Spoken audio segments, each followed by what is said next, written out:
When Scott Ritter was asked about Iran and its nuclear weapon, he was basically asked directly, does Iran have a nuclear weapon? This is what he has to say. Let's take a listen. Does Iran have nuclear weapons, Scott? I believe they do not. I believe they have the ability to enrich uranium of sufficient enrichment that could be used in a nuclear device. Then is it going to be a uranium weapon, a plutonium weapon? If it's a uranium weapon, then they've got to convert it into metal. They could make a simple gun design that's not that complex, but an implosion device requires work on high explosives that the Iranians haven't, to my best of my knowledge, completed yet. It's also something that the Iranians said that they weren't going to do. I'm more worried, to be honest, about a Pakistani weapon than I am about an Iranian weapon. Okay, so that is so true. Pakistan, there is a report that suggests that Pakistan, they are now considering helping Iran getting a nuclear bomb the moment they need it. Means Pakistan has the bomb ready for Iran. They will deliver this to Iran. If Iran requests it in matter of just hours, Iran will have it. And I personally believe, guys, that all Muslim countries should have a nuclear weapon, especially those who are feeling that they could be next. For example, Turkey, they said, Erdogan himself, that the war will not stop in Gaza. It will spread to other region, other places, and it will come knocking on the door of Turkey. Therefore, I personally believe countries like Turkey, countries like even Egypt should pursue to have a nuclear weapon of their own. What is your worry about a Pakistani weapon, that the Pakistanis would deliver a nuclear weapon at a target that Iran picked? I think if Israel uses nuclear weapons, which is something that, if there's a general war between Israel and Iran, it's very likely that Israel would use some sort of nuclear device. It would be necessary to, for instance, penetrate into the Firdos nuclear facility, which is underground. It can't be penetrated by any conventional weapons. Israel would have to use a nuclear penetrator to get to it. If Israel used a nuclear weapon against Iran, it's inevitable that an Islamic weapon will hit Israel. It's inevitable. I'm just trying to be as clear as I can be about this. It's inevitable that an Islamic weapon will hit Israel and probably destroy Israel. And the Pakistanis have made it clear that that weapon probably will have made in Pakistan on it. Whether the Pakistanis deliver it themselves or give it to Iran to deliver, that's a question for the future to decide. But Israel needs to know that there is no free pass. They don't get to use a nuclear weapon and nothing happens. Bam, guys. Bam, right then and there. Bam, Israel is done. They're done. US is going to be disengaging from Israel very, very soon. Keep my word. Mark my word. Remember what I said. US will regret supporting Israel. We already have heard what Kamala said. Kamala said, I will not be silent. Means US, they are now, the politician, waking up.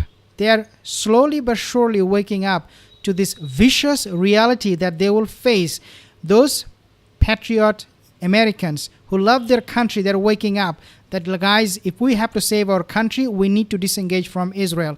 Netanyahu is the epitome of arrogance, and nobody wants to deal with him anymore.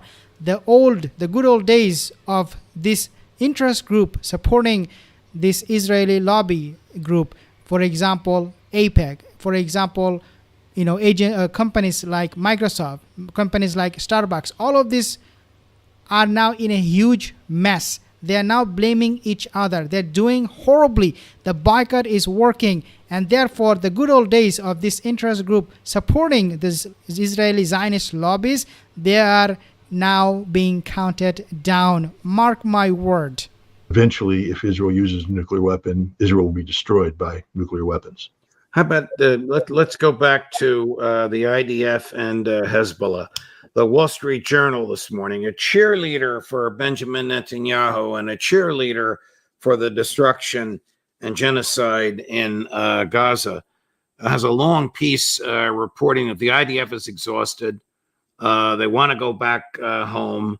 Their businesses are suffering. Their families are suffering.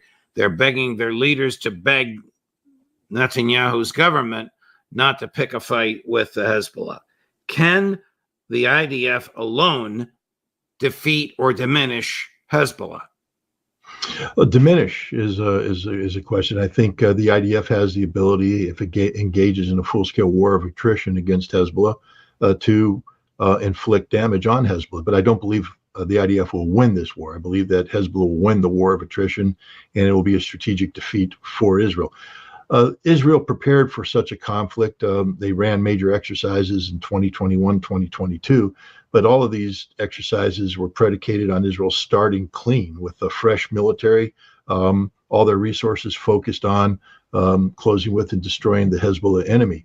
Israel is now entering this exhausted by over nearly 9 months of war in Gaza that has diminished it, depleted it. The troops are physically and morally exhausted, psychologically worn out. Their tanks no longer work. They don't have spare parts for their tanks. They're running out of ammunition.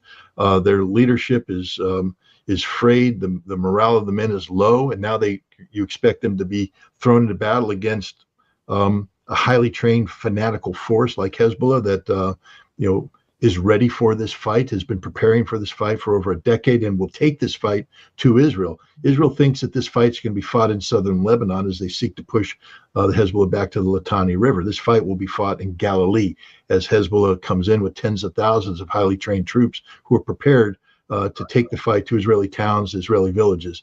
Israel can't win this fight. They will lose this fight. Has the United States ordered the deployment of 5,000 Marines to the Middle East? Yeah, but 4,000 or 5,000, yes. What are they going to do? They're not going to engage in a ground war, are they? Not a damn thing. No, 5,000 Marines is insufficient forces to do anything of significance on the ground, other than NEO operation, which is a rescue operation. If you have to pull Americans out of Israel or out of Lebanon, out of harm's way, the Marines have contingencies where they can go in, they can secure a zone, usually in a permissive environment, but in some cases a non-permissive environment, and get American citizens out of that and then withdraw them out of the area. But in terms of a sustained presence on the ground, a meaningful presence, 5,000 Marines simply isn't enough. Okay, so another thing that I just want to point out here, guys, very, very important, which is that Israel is now losing support from the Zionist Muslim entities or countries. So, for example, Jordan, Egypt, Saudi Arabia, all of them are now turning their backs on Israel because this is becoming very, very repetitive for them to stand with Israel against Iran. Last time, Jordan, they used their own military assets to stop those missiles flying from Iran going to Israel. They cannot do it again because it costs them money. The deployment of those anti-missile batteries, those assets, they cost a lot of money. They are now, these countries, they're struggling financially. For example, Egypt, the price of food is going up. The price of food in Jordan is going up. They cannot afford to help Israel. They cannot afford to spend millions and billions of dollars to save and protect Israel.